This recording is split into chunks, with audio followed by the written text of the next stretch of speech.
My name is Isabela. I'm 30 years old. I have green eyes like soft leaves in the morning light, and I used to think I had a perfect life. I was married to Daniel. He was my first love. We met when I was just 20. He had calm eyes and a deep, gentle voice. He made me feel safe. We had a daughter, Ava. She is now 10 years old. Her smile is the warmest part of my world. We lived in a quiet town near New York City. Our house was small, but full of love. Old trees stood outside our window. In spring, they filled the street with pink flowers. The wind whispered through the leaves at night. Everything felt calm. Everything felt like home. I made breakfast each morning. Daniel went to work in the city. Eva walked to school with her backpack full of dreams. And I stayed home, keeping the house warm, keeping our lives together. I thought that was enough. I thought we were happy, but I didn't see it. The moment everything began to change. At first, it was small things. Daniel came home later.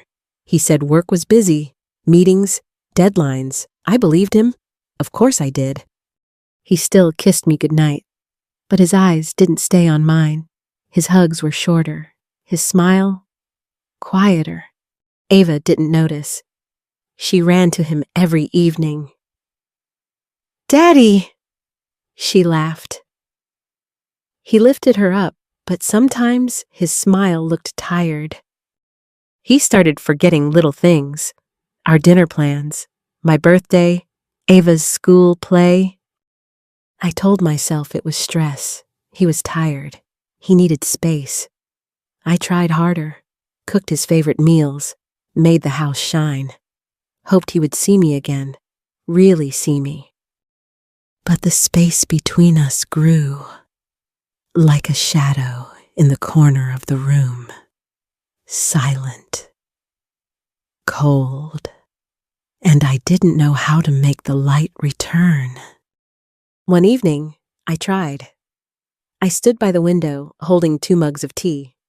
He sat on the couch, scrolling his phone. I asked, "Daniel, are you happy?" He looked up, surprised. "Of course I am," he said. "We have a good life, don't we?" His smile didn't reach his eyes. I nodded, but inside, I felt a small crack. Something was missing, and I was the only one who felt it. At night, I stared at the ceiling.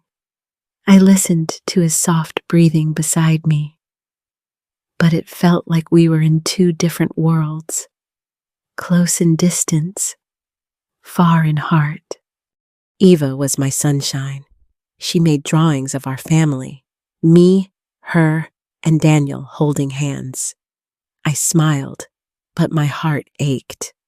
I missed how he used to look at me, like I was the only one in the room. Now, his eyes were always somewhere else, or on someone else, but I wasn't ready to believe that. Not yet. It was a Thursday. The sky was gray and the air smelled like rain.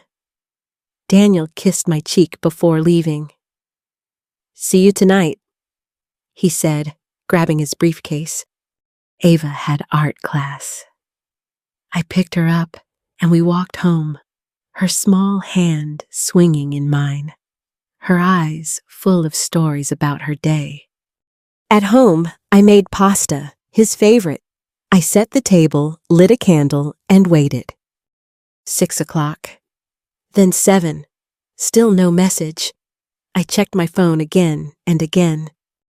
At 8, I called. Straight to voicemail. Called again. Same. My heart started beating faster. Something felt wrong. Daniel always sent a text, even when he was busy. I looked at Eva, drawing at the table. "Where's Daddy?" she asked. "He's just running late," I said. but my voice shook. By 10, I stopped pretending. I sat on the couch, holding my phone tight. The house felt too quiet, like it was holding its breath. And Daniel never came home. That night felt endless. The clock kept ticking, but there was no sound from Daniel. No message, no call. Ava fell asleep on the couch. I covered her with a blanket. Her tiny hand still held a colored pencil. She had drawn a red flower. I sat beside her, phone in my hand, eyes on the front door, hoping it would open. I imagined a car crash, a hospital, something terrible, anything but this silence. The next morning, I called his work. His friend Tom said, "Daniel left early yesterday." My heart dropped. Left early? Why? Where did he go? Why didn't he come home? I called his parents. They didn't know anything. They sounded surprised, maybe even worried. I checked our bank account. Some money was missing. Not all, but enough to make my hands shake. He planned this. He really left us, without goodbye, without reason. And I still had to tell Eva. Eva woke up, her green eyes still full of sleep. She looked around the room, then asked softly, "Where's Daddy?" My mouth went dry. I smiled weakly. "He's not home yet," I said, trying not to cry. "But he always kisses me goodnight," she said, holding her little stuffed bunny. I nodded. "I know, sweetheart, I know." She looked at me with hope. "Will he be home tonight?" I couldn't lie. "I don't know," I whispered. Her eyes filled with tears. She didn't scream. She didn't yell. She just hugged me, tight and quiet. That hug broke me. Later, I sat at the kitchen table, surrounded by silence, by questions, by pain. Where did he go? Why didn't he say anything? Was there someone else? Was I not enough? The walls of the house felt heavier. Every photo, every chair, every quiet second felt like a sharp reminder. And yet, I still waited, still hoped, still wondered if the door might open again, if Daniel would come back. 2 days passed, still no message, no call, nothing. I called Daniel's phone again, straight to voicemail. I left a message. "Please, just tell me if you're okay." I went online, checked our bank account. My hand began to shake. Half the money was gone. He had taken it without a word, without asking, like a stranger. I sat there, staring at the screen. A strange coldness grew inside me. He didn't just leave. He planned it. Then came the call. It was my friend Julia. Her voice was soft, careful. "Anna, I saw Daniel yesterday." My heart stopped. "Where?" I asked, holding my breath. "In the city," she said. "He wasn't alone." She paused. "He was with a woman." I closed my eyes, tried to stay calm. "What did she look like?" "She was young, maybe 20, tall, straight black hair, wearing a red coat. They were laughing." My hands turned cold. Red coat, black hair, laughing. While I sat in silence, while Eva waited, while our world broke, Daniel had left us for her. That night, I couldn't sleep. I stared at the ceiling for hours. My chest felt heavy, my head full of fire. He didn't just leave. He chose her. He planned everything, and I never saw it coming. I thought about Eva, her green eyes searching for him, her small voice asking, "When is Daddy coming home?" I wanted to scream, cry, break something, but I couldn't. Instead, I stood up, walked to the attic, opened an old box. Inside were my paints, my brushes, my dreams. I hadn't painted in years. I used to love it. Before diapers. Before Daniel's late nights. I sat at the kitchen table, lit a small lamp, and started painting. Not flowers, not landscapes. I painted how I felt. Red for the anger, gray for the sadness, black for the betrayal. My hand moved fast, like it knew what I couldn't say.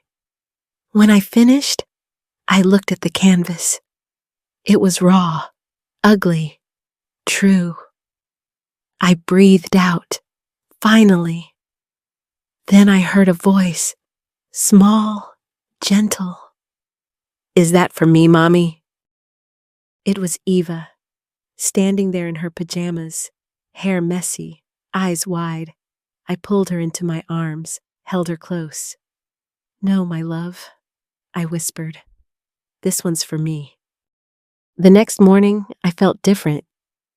Tired, yes, but also lighter, like I had opened a window inside my heart. I made breakfast for Eva, pancakes with strawberries, her favorite. She smiled again, a real smile, not just polite. After she left for school, I cleaned the kitchen, then opened my laptop. Typed, "Jobs near me." I hadn't worked in years, but I had to try. We needed money, and I needed purpose. Most jobs wanted experience. I had little. One bakery replied. They needed someone to help mornings. I called. The woman's voice was kind. She said, "Come in tomorrow. Let's meet." My hands shook. "Okay," I said. That evening, I found another surprise. I posted my painting online, just to share. A stranger left a comment. "This is powerful. Do you sell your art?" My heart skipped. "Sell? My art?" I replied. "Yes, I do now." It was only one reply, but it felt like a door, opening slowly, and behind it, a new version of me. The next day, I walked to the bakery. My heart beat fast. The smell of warm bread filled the air. It reminded me of quiet mornings from before. The owner, Mrs. Green, was gentle. She had gray hair tied in a bun and eyes full of kindness. "You must be Clara," she said. We sat and talked. I told her a little about my life. Not everything, just enough. She nodded. "You're stronger than you think." She gave me the job. It was small, only 4 hours a day. But it was a start, a step forward. In the evenings, I painted. Flowers, streets, quiet skies. I shared them online. Little by little, people noticed. I sold my first print to a woman in Texas, then one more, then two. Every sale felt like a tiny victory. Ava started laughing again. Her drawings filled the fridge door. She asked, "Mom, are you happy now?" I smiled and kissed her cheek. Getting there. My house still had ghosts, memories in corners, shadows on the bed. But the rooms felt less cold. I didn't have all the answers, But I had today, and today was full of hope. That was enough. One morning, Sarah called me. Her voice was soft. "Clara," she said, "I saw someone yesterday." I held my breath. My fingers froze. She continued, "It was Daniel." My heart started to race. She said he was in a cafe in a nearby town with another woman. They were smiling, sitting close, holding hands, like we used to. The woman had long dark hair, red lipstick, and a loud laugh. Her name was Mia. Sarah remembered her from Daniel's office. I sat in silence. The world around me blurred. So it was true. He didn't just leave. He left for her. Tears filled my eyes, but not from sadness alone. It was the truth I didn't want to know, but needed to hear. The promises, the silence, the cold goodbye. They all made sense now. I looked at Eva, playing on the floor, safe, innocent. She deserved better. So did I. The pain was sharp, but this time, it didn't break me. It woke me up. It showed me who Daniel really was. He didn't choose us. He chose something easier, someone newer. But I still had myself. I turned off my phone. I walked outside. The air was cold, but it felt clean, like a new beginning. Weeks passed. Slowly, the pain softened. Not gone, but no longer heavy like before. I started working part-time at a local flower shop. The colors, the smell, the small beauty in each bouquet. It helped me breathe again. I also picked up my old sketchbook. Drawing again felt strange at first, but soon my lines became steady. My art became my voice. Eva smiled more. She laughed louder. At night, we read stories together. We created new routines, just the two of us. One day, she hugged me tight. "You're my hero, Mommy," she whispered. I held her close, and tears filled my eyes. Not tears of pain, but of strength, of gratitude, of new hope. Daniel is gone. He made his choice, but I made mine too. I chose to rise, to live again, to believe again, to smile without pretending, to love myself deeply. My story didn't end with him. It began after him. A story of healing, of becoming whole. So if you are hurting, if someone left you behind, remember this: you are not broken. You are becoming. What did you think of Isabela's story? What part touched your heart the most? Have you ever had to start over after someone broke your trust? Share your thoughts in the comments. We'd love to hear your story. If this story moved you, and if you enjoy emotional English stories like this one, please like the video, share it with someone you care about, and don't forget to subscribe and turn on the notification bell for more. Thank you so much for watching. We hope to see you again very soon. Remember, life can hurt, but it can also heal. You are stronger than you think, and your story is not over yet.